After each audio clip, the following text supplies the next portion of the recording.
Hello, എൻ്റെ പേര് ജോസ്കുട്ടി. ഞാനൊരു ഹീമോഫിലിയ പേഷ്യൻ്റാണ്. ഡെഫിഷ്യൻസി ഫാക്ടർ 8 <1% ആണ്. കഴിഞ്ഞ 1.5 വർഷമായിട്ട് ഞാൻ തനിച്ചാണ് ഇഞ്ചക്ഷൻ എടുക്കുന്നത്. അപ്പം നമ്മൾ ഇന്ന് കാണിക്കാൻ പോകുന്ന വീഡിയോ എങ്ങനെ സെൽഫായിട്ട് ഇഞ്ചക്ഷൻ എടുക്കുക എന്നുള്ളതിനെ കുറിച്ചാണ്. അപ്പോൾ നമ്മൾ ഇന്ന് ഇഞ്ചക്ഷൻ എടുക്കുന്ന രീതിയാണ് കാണിക്കാൻ പോകുന്നത്. നമുക്ക് ഇഞ്ചക്ഷൻ എടുക്കാനായിട്ട് എന്തെല്ലാം സാധനങ്ങൾ ആവശ്യമുണ്ട് എന്നുള്ളത് നോക്കാം. അപ്പോൾ സെൽഫ് ഇൻഫ്യൂസ് ചെയ്യുമ്പം നമ്മൾ ആദ്യമായിട്ട് നന്നായിട്ട് കൈ വാഷ് ചെയ്യുക എന്നുള്ളതാണ് ആദ്യത്തെ കാര്യം. അപ്പം വാഷ് ചെയ്യാനായിട്ട് നിങ്ങൾക്കൊരു സാഹചര്യം കിട്ടുന്നില്ല എന്നുണ്ടെങ്കിൽ നിങ്ങൾക്ക് ഹാൻഡ് സാനിറ്റൈസർ ഉപയോഗിക്കാം. ഇത് ഫാർമസിയിൽ അവൈലബിൾ ആണ്. അപ്പം സാനിറ്റൈസർ ഉപയോഗിച്ചാലും ഏറ്റവും നല്ലത് എപ്പോഴും കൈ വാഷ് ചെയ്യുന്നതാണ്. അങ്ങനത്തെ സാഹചര്യം കിട്ടിയില്ല മാത്രമെങ്കിൽ ഈ ഓപ്ഷനിലേക്ക് പോയാൽ മതിയാവും. അടുത്തത് ടൂർണിക്കറ്റ് എന്നുള്ളൊരു സാധനമാണ്. ഇതും ഫാർമസിയിൽ മിക്കപ്പോഴും അവൈലബിൾ ആകാം. അപ്പം ഇത് ഉപയോഗിക്കുന്നത് എന്തിനാണെന്ന് വെച്ച് കഴിഞ്ഞാൽ വെയിൻ കിട്ടാൻ വേണ്ടിയിട്ട് വരിഞ്ഞ് മുറുക്കി കെട്ടാൻ വേണ്ടിയിട്ടാണ് ഇത് യൂസ് ചെയ്യുന്നത്. കുറച്ച് ടൈറ്റൻ ചെയ്ത് കഴിഞ്ഞാൽ വെയിൻ കുറച്ചുകൂടെ നന്നായിട്ട് ബൾജായി നിൽക്കും. അടുത്തത് ഇനി അത് അവൈലബിൾ അല്ല എന്നുണ്ടെങ്കിൽ നമുക്ക് റബ്ബറിൻ്റെ ടൂർണിക്കറ്റ് എടുക്കാവുന്നതാണ്. അപ്പോൾ ഇതും ഫാർമസിയിൽ അവൈലബിൾ ആണ്. അപ്പം നമ്മളിവിടെ എടുക്കാൻ പോകുന്നത് 2 ഫാക്ടറാണ് തൽക്കാലം എടുക്കാൻ പോകുന്നത്. അപ്പോൾ ഒരു ഫാക്ടർ ഏകദേശം 10 ml വരും. അപ്പോൾ ഈ 2 ഫാക്ടർ എടുക്കാനായിട്ട് 10 ml ഓരോ സിറിഞ്ച് യൂസ് ചെയ്യാം. പക്ഷേ അത് നമ്മൾ സെൽഫ് ഇൻഫ്യൂസ് ചെയ്യുമ്പോൾ വളരെ ഡിഫിക്കൽട്ട് ആയതുകൊണ്ടിട്ട് ഇപ്പം ഒരു സിറിഞ്ച് ഊരിയിട്ട് മറ്റൊരു സിറിഞ്ച് കുത്താനായിട്ട് ഡിഫിക്കൽട്ട് ആയിട്ടുള്ളത് കൊണ്ടിട്ട് ഒരു 20 ml സിറിഞ്ച് നമുക്ക് വേണമെങ്കിൽ യൂസ് ചെയ്യാവുന്നതാണ്. ഒരു സിറിഞ്ചിൽ 10 കയറത്തക്ക രീതിയിൽ. അടുത്തത് ബട്ടർഫ്ലൈ നീഡിലാണ്. അപ്പം ബട്ടർഫ്ലൈ നീഡിൽ പല സൈസിൽ നമുക്ക് അവൈലബിൾ ആണ്. ഇവിടെ ഞാൻ എടുക്കാൻ പോകുന്നത് 24 kg ഒരു ബട്ടർഫ്ലൈ നീഡിലാണ്. അടുത്തത് ആൽക്കഹോൾ സ്വാബാണ്. അപ്പോൾ ഈ ആൽക്കഹോൾ സ്വാബും ഫാർമസിയിൽ നിങ്ങൾക്ക് അവൈലബിൾ ആണ്. അപ്പോൾ നിങ്ങൾക്ക് ഇങ്ങനെ ഒരു സ്വാബ് അവൈലബിൾ ആയിട്ട് കിട്ടിയിട്ടില്ലെങ്കിൽ സാധാരണ കോട്ടൺ എടുത്തിട്ട് സ്പിരിറ്റിൽ സർജിക്കൽ സ്പിരിറ്റാണിത്. ഇതും ഫാർമസിയിൽ ഇതെല്ലാം അവൈലബിൾ ആണ്. ഇത് മുക്കിയിട്ട് ഉപയോഗിക്കാവുന്നതാണ്. സാധാരണ കോട്ടൺ നമ്മൾ ഉപയോഗിക്കുന്നുണ്ട്. സാധാരണ കോട്ടൺ എന്ന് പറയുമ്പോൾ ഇഞ്ചക്ഷൻ എടുത്ത ശേഷം നീഡിൽ ഊരിയ ശേഷം പ്രസ് ചെയ്ത് പിടിക്കാൻ വേണ്ടിയിട്ടുള്ളതാണ്. അപ്പോൾ സ്പിരിറ്റ് യൂസ് ചെയ്ത് കഴിഞ്ഞാൽ ചിലപ്പോൾ വീണ്ടും ബ്ലീഡ് ചെയ്യാൻ ചാൻസ് ഉണ്ട്. അതുകൊണ്ട് കോട്ടൺ മുക്കാത്ത സ്പിരിറ്റ് മുക്കാത്ത കോട്ടണാണ് യൂസ് ചെയ്യുന്നത് എപ്പോഴും നല്ലത്. അടുത്തത് ഇത് പേപ്പർ പ്ലാസ്റ്റർ ആണ്. ഇത് നിങ്ങൾക്ക് ഇഞ്ചക്ഷൻ എടുത്ത ശേഷം കോട്ടണോട് കൂടി പ്രസ് ചെയ്ത് പിടിക്കാൻ വേണ്ടിയിട്ടുള്ളതാണ്. നമുക്ക് ഇഞ്ചക്ഷൻ എടുത്ത ശേഷം ഏകദേശം നമ്മൾ എടുത്ത യൂണിറ്റ്, ഡേറ്റ്, എന്തുകൊണ്ട് എടുത്തു, ഇത് പ്രൊഫിലാക്സിസ് ആണോ എടുത്തത്, അങ്ങനെയുള്ള കാര്യങ്ങളൊക്കെ നോട്ട് ചെയ്ത് വെക്കാനായിട്ട് നമുക്കൊരു ബുക്കും യൂസ് ചെയ്യാം. അത് നിങ്ങൾ തീർച്ചയായിട്ടും രേഖപ്പെടുത്തി വെക്കണം. ഫർദർ ഫ്യൂച്ചറിൽ എന്തെങ്കിലും യൂസേജ് ആവശ്യമാണെങ്കിൽ നമുക്കത് ആ റെക്കോർഡ് നോക്കിയിട്ടായിരിക്കാം നമുക്കത് പഠിക്കാം. ഇപ്പോൾ ഞാൻ നന്നായിട്ട് ഹാൻഡ് വാഷ് ചെയ്തിട്ടുണ്ട്. ഹാൻഡ് വാഷ് ചെയ്യുക എന്നുള്ളത് വളരെ ഇമ്പോർട്ടൻ്റ് ആയിട്ടുള്ളൊരു കാര്യമാണ്. കാരണം എന്തെങ്കിലും പൊടിയോ കാര്യങ്ങളോ എന്തെങ്കിലുമൊക്കെ ഉണ്ടെങ്കിൽ അത് മിക്സായി വരാൻ ചാൻസ് ഉണ്ട് നമ്മൾ കുത്തുന്ന സമയത്ത്. ഞാൻ എന്തായാലും നന്നായിട്ട് ഇപ്പോൾ കൈ വാഷ് ചെയ്തിട്ടുണ്ട്.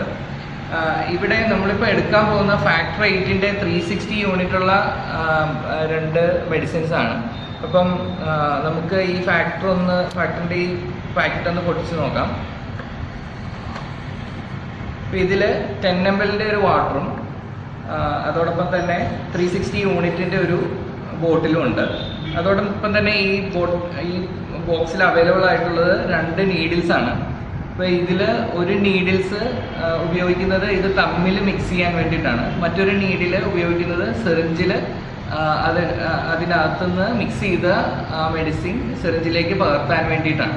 ഇപ്പം സാധാരണയായിട്ട് ഇത് ഫാക്ടർ 8 മെഡിസിനാണ്. ഇത് ഫാക്ടർ 9 മെഡിസിനിൽ നമുക്കൊരു ബട്ടർഫ്ലൈ നീഡിലൂടെ അവൈലബിൾ ആണ്. നമ്മൾ കാണിക്കാൻ പോകുന്നത് എന്താണെന്ന് വെച്ചാൽ ഇതിൽ 10 ml വാട്ടർ ഉണ്ട്. ഇതിൽ 360 യൂണിറ്റ് ഫാക്ടർ 8 ആണ് ഇതുള്ളത്. ഇപ്പോൾ ഈ വാട്ടർ എങ്ങനെ ഈ ബോട്ടിലിലെ മെഡിസിനുമായിട്ട് മിക്സ് ചെയ്യുക എന്നുള്ളതാണ് നമ്മൾ കാണിക്കാൻ പോകുന്നത്. സാധാരണ നിങ്ങൾ ഫ്രിഡ്ജിലായിരിക്കും ഇത് യൂസ് ചെയ്യുക. ഫ്രിഡ്ജിലെ സാധാരണ ടെമ്പറേച്ചർ, ഫ്രീസറിലല്ലാത്ത സാധാരണ ടെമ്പറേച്ചറിലായിരിക്കും യൂസ് ചെയ്യുക.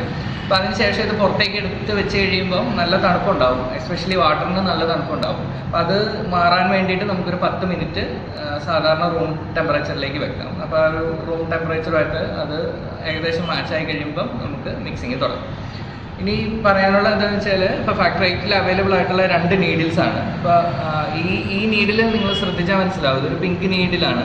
പിങ്ക് കളറുള്ള ഒരു സൈഡുണ്ട്, അതുപോലെ പിങ്ക് കളറില്ലാത്തൊരു സൈഡുണ്ട്. ഇതിൽ ശ്രദ്ധിക്കേണ്ടത് എന്താണെന്ന് വെച്ച് കഴിഞ്ഞാൽ ഇതാണ് ഈ പിങ്ക് കളറിലെ നീഡിലാണ് നമുക്ക് മിക്സ് ചെയ്യാനായിട്ട് ഉപയോഗിക്കുക. ഈ വൈറ്റ് കളറുള്ളതായിരിക്കും നമ്മൾ സിറിഞ്ചിലേക്ക് സിറിഞ്ചിലേക്ക് വലിച്ചെടുക്കാനായിട്ട് ഉപയോഗിക്കുന്നത്. നമുക്കാദ്യം ഇതിൻ്റെ ബോട്ടിലിൻ്റെ മുകൾ ഭാഗത്തുള്ള ഒരു ചെറിയ ക്യാപ്പുണ്ട്, അതിങ്ങനെ പൊട്ടിച്ചെടുക്കാം.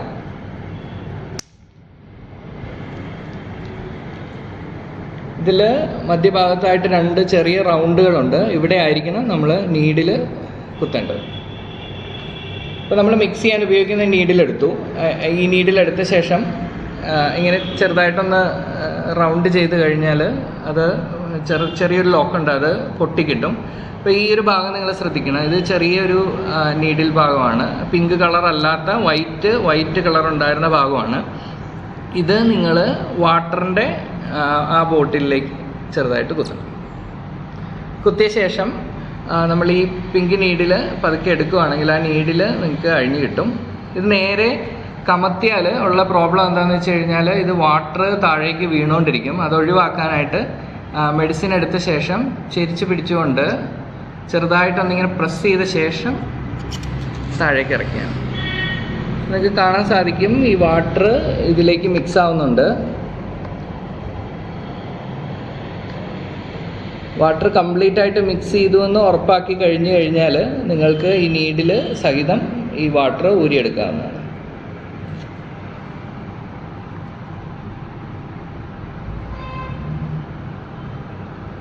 അതിനുശേഷം ഇതിൽ വല്ലാണ്ട് പതഞ്ഞിട്ടുണ്ടെങ്കിൽ നമുക്ക് പതുക്കെ ഇത് ഹാൻഡിൽ വളരെ ജെന്റിലായിട്ട് റബ്ബ് ചെയ്യാം. ചെറിയൊരു ചൂട് കിട്ടത്തക്ക വിധത്തിൽ.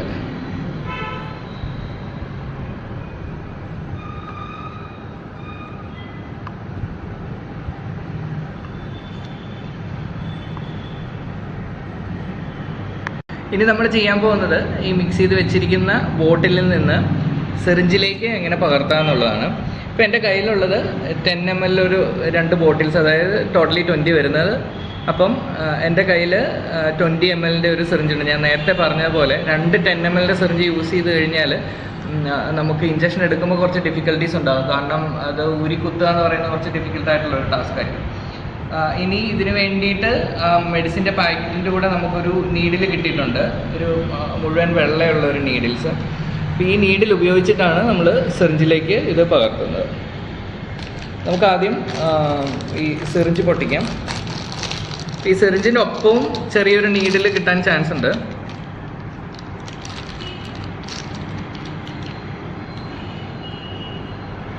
അപ്പോൾ ഈ നീഡിലും മുമ്പേ കാണിച്ച പോലെ തന്നെ ചെറുതായിട്ടൊന്ന് റൊട്ടേറ്റ് ചെയ്ത് കഴിഞ്ഞാൽ അതിൻ്റെ ഒരു ലോ കഴിഞ്ഞ് കിട്ടും. അതിന് ശേഷം ഇത് സിറിഞ്ചിലേക്ക് കണക്ട് ചെയ്ത ശേഷം മെഡിസിൻ ഇങ്ങനെ കയ്യിലെടുത്ത ശേഷം ഇങ്ങനെ കമഴ്ത്തി പിടിക്കുക. അതിന് ശേഷം ഇതിൻ്റെ ആ ഒരു അകത്തെ റൗണ്ട് പോയിന്റിലേക്ക് ഒരുപാട് കയറ്റണമെന്നില്ല. ഒരുപാട് കയറ്റി കഴിഞ്ഞ് കഴിഞ്ഞാൽ അവസാനം വരുന്ന ആ ഒരു മെഡിസിൻ എടുക്കാൻ പറ്റാതെ വരും. അതിന് ശേഷം ജെന്റ്ലി ഇങ്ങനെ വലിച്ചെടുക്കുക.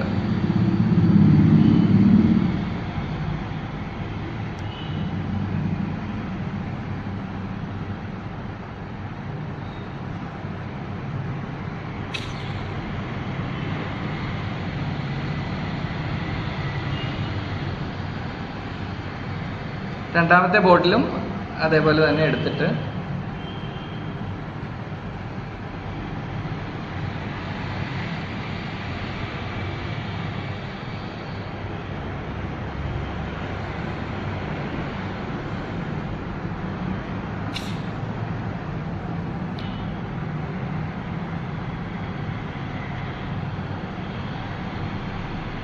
ഈ മെഡിസിൻ 2 ബോട്ടിലുള്ള മെഡിസിൻ സിറിഞ്ചിലേക്ക് മിക്സ് ആയിട്ടുണ്ട്. നിങ്ങൾക്ക് കാണാൻ സാധിക്കും 20 ml കൃത്യം സിറിഞ്ചിലേക്ക് കയറിയിട്ടുണ്ട്. നിങ്ങൾ സ്വല്പം ചെരിച്ച് നോക്കുക, മെഡിസിൻ കുറച്ചുകൂടി ബാക്കിയുണ്ടാവും, അത് നമുക്ക് എടുക്കാവുന്നതാണ്.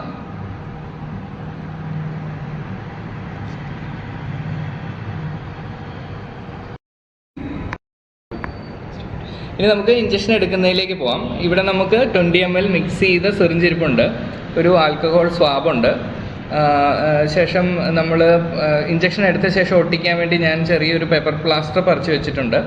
അതോടൊപ്പം തന്നെ എൻ്റെ കയ്യിൽ 2-3 കോട്ടൺസ് ഉണ്ട്, ഇഞ്ചക്ഷൻ എടുത്ത ശേഷം ഒട്ടിക്കാൻ വേണ്ടിയിട്ട്, പ്രസ് ചെയ്ത് പിടിക്കാൻ വേണ്ടിയിട്ട്. ഇത് നമ്മൾ നേരത്തെ കണ്ടതുപോലെ ബട്ടർഫ്ലൈ നീഡിലാണ്, 24 ഗേജിൻ്റെ ബട്ടർഫ്ലൈ നീഡിലാണ്. സോ നമ്മൾ ഏകദേശം ഒരു വെയിൻ ഫൈൻഡ് ചെയ്യാനായിട്ട് ഈ ടോർണിക്കറ്റ് ഉപയോഗിച്ചിട്ട് വളരെ ഒരുപാട് മുറുക്കേണ്ട ആവശ്യമില്ല, മുറുക്കാണ്ട് കെട്ടാം. കെട്ടിയ ശേഷം നമുക്ക് ആ വെയിൻ ഏതാണോ എടുക്കാൻ പോകുന്നത് നമുക്ക് ഫൈൻഡ് ചെയ്യാം. ഈ വെയിൻ ഏകദേശം ഒരു ബൾജായിട്ട് നിൽപ്പുണ്ട്. ഈ വെയിനാണ് എടുക്കാനായിട്ട് ഉദ്ദേശിക്കുന്നത്. അപ്പോൾ നമ്മൾ ഈ വെയിൻ ഏകദേശം ഐഡൻറ്റിഫൈ ചെയ്ത് കഴിഞ്ഞാൽ ഉടനെ ആൽക്കഹോൾ സ്വാബ് എടുത്തിട്ട് അത് റബ്ബ് ചെയ്യാം. അവിടെയുള്ള എന്തെങ്കിലും പൊടിയൊക്കെ ഉണ്ടെങ്കിൽ നമുക്ക് റബ്ബ് ചെയ്ത് കളയാം.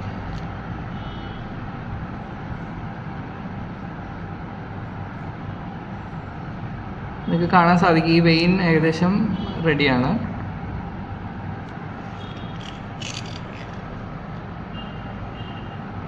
അതിനുശേഷം നമ്മൾ ഈ ബട്ടർഫ്ലൈ നീഡിൽ എടുക്കാം.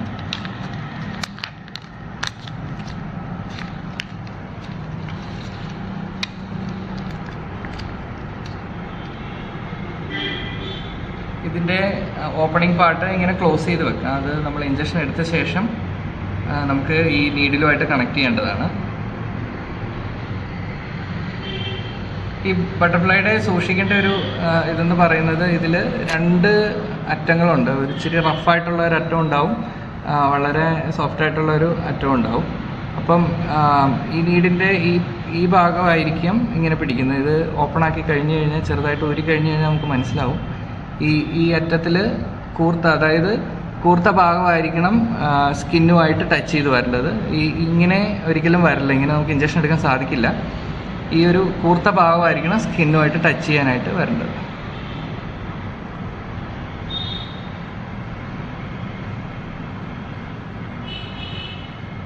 സോ റബ്ബ് ചെയ്ത ശേഷം ഇത്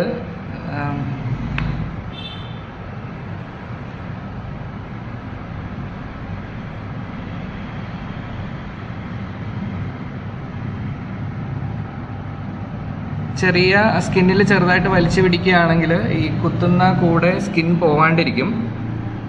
നമ്മൾ ഇഞ്ചക്ഷൻ എടുക്കാൻ പോവുകയാണ്.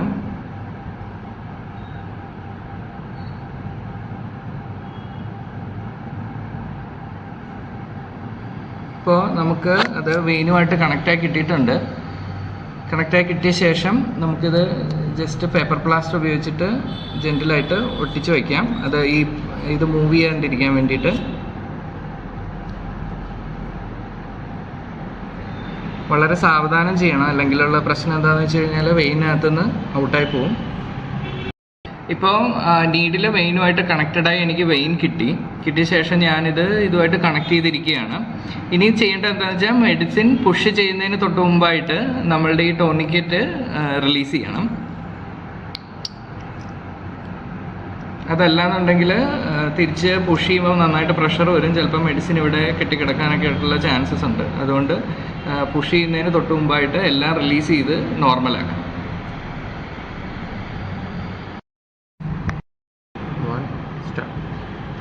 നമുക്ക് ഏകദേശം 1 ml മെഡിസിനും കൂടിയേ ഇതിനകത്ത് ബാക്കിയുള്ളൂ. ഏകദേശം തീരാറായി.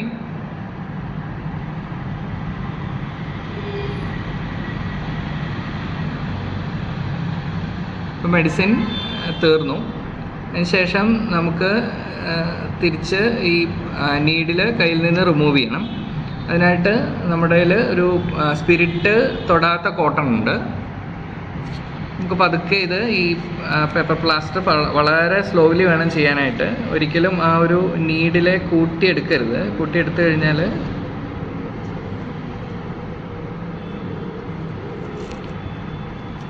ഇതിനൊപ്പം പറഞ്ഞു വരാനായിട്ടുള്ള ചാൻസസ് ഉണ്ട്. അപ്പം ഞാനിത് പേപ്പർ പ്ലാസ്റ്റർ ഊരിയിരിക്കുകയാണ്.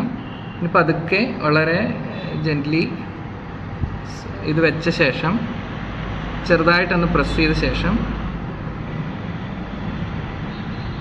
ഇത് ഊരി നന്നായിട്ട് പ്രസ് ചെയ്ത് പിടിക്കുക.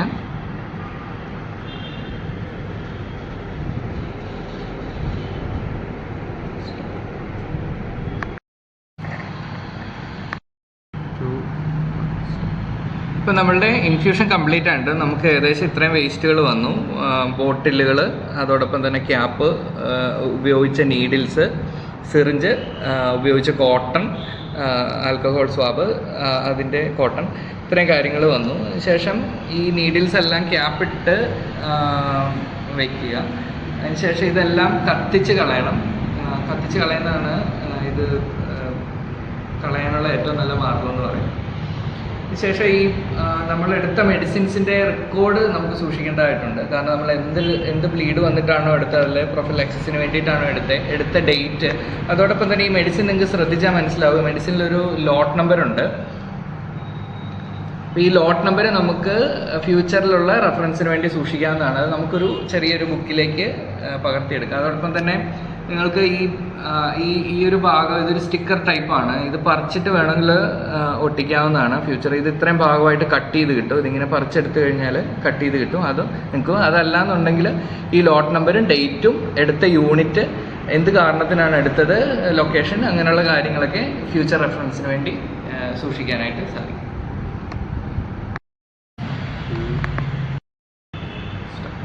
ഇപ്പം നിങ്ങൾ ഇഞ്ചക്ഷൻ എടുത്ത രീതി എന്തായാലും കണ്ടല്ലോ. ഇത് വളരെ ഈസി ആയിട്ടുള്ള ഒരു കാര്യമാണ്. ചിലപ്പോൾ ഫസ്റ്റ് ടൈം അത് കിട്ടിയെന്ന് വരത്തില്ല. അപ്പോൾ എൻ്റെ ഒരു അഭിപ്രായം എന്ന് പറയുന്നത്, നിങ്ങൾ ആരെങ്കിലും ഒരാളുടെ സൂപ്പർവിഷനിൽ നടത്തുന്നതായിരിക്കും നല്ലത്. അല്ലെങ്കിൽ ഒരാൾ സഹായിക്കാനായിട്ട് എപ്പോഴും കൂടെയുള്ളതാണ് നല്ലത്. ഒരു 3-4 തവണ കഴിയുമ്പോൾ നിങ്ങൾക്ക് എല്ലാം തന്നെത്താൻ മാനേജ് ചെയ്യാനായിട്ട് സാധിക്കും. ഒരു ഹീമോഫിലിയാക്സിനെ സംബന്ധിച്ചിടത്തോളം സെൽഫ് ഇൻഫ്യൂഷൻ വളരെ ഇമ്പോർട്ടൻ്റ് ആയിട്ടുള്ള ഒരു കാര്യമാണ്. കാരണം എന്താ വെച്ചാൽ നമ്മൾ യാത്രയൊക്കെ പോയി നമ്മളുമായിട്ട് പരിചയമില്ലാത്ത, മറ്റു ഹോസ്പിറ്റലുകളുമായിട്ടൊന്നും പരിചയമില്ലാത്ത ഒരു ഏരിയയിൽ ചെല്ലുകയാണെങ്കിൽ തീർച്ചയായിട്ടും നിങ്ങൾക്ക് ഇഞ്ചക്ഷൻ എടുക്കേണ്ട ഒരു സാഹചര്യം വന്നു കഴിഞ്ഞാൽ സെൽഫ് ഇൻഫ്യൂഷൻ മാത്രമാണ് ഒരു മെത്തേഡെന്ന് പറയുന്നത്. ചിലപ്പോൾ ഹോസ്പിറ്റലുകളിലൊന്നും അത് പെട്ടെന്ന് മനസ്സിലായി എന്ന് വരില്ല. ഫാക്ടർ എന്താണെന്നോ, എടുക്കേണ്ട രീതി എന്താണെന്നോ, എങ്ങനെ എടുക്കണമെന്നോ, അങ്ങനെയുള്ള കാര്യങ്ങളൊന്നും അറിഞ്ഞെന്ന് വരത്തില്ല. അപ്പം ആ ഒരു സാഹചര്യത്തിൽ സെൽഫ് ഇൻഫ്യൂഷൻ ആവശ്യമാണ്. അതോടൊപ്പം തന്നെ നിങ്ങൾക്കിത് വളരെ വീട്ടിലെടുക്കാൻ തുടങ്ങിക്കഴിഞ്ഞാൽ വെയിൻസ് മാറി മാറി ഉപയോഗിക്കാവുന്നതാണ്. അത് വെച്ചിട്ട് ചെയ്യാവുന്നതേ ഉള്ളൂ. അപ്പോൾ നിങ്ങൾക്ക് ഈ വീഡിയോ എന്തായാലും മനസ്സിലായെന്ന് വിചാരിക്കുന്നു. നന്ദി.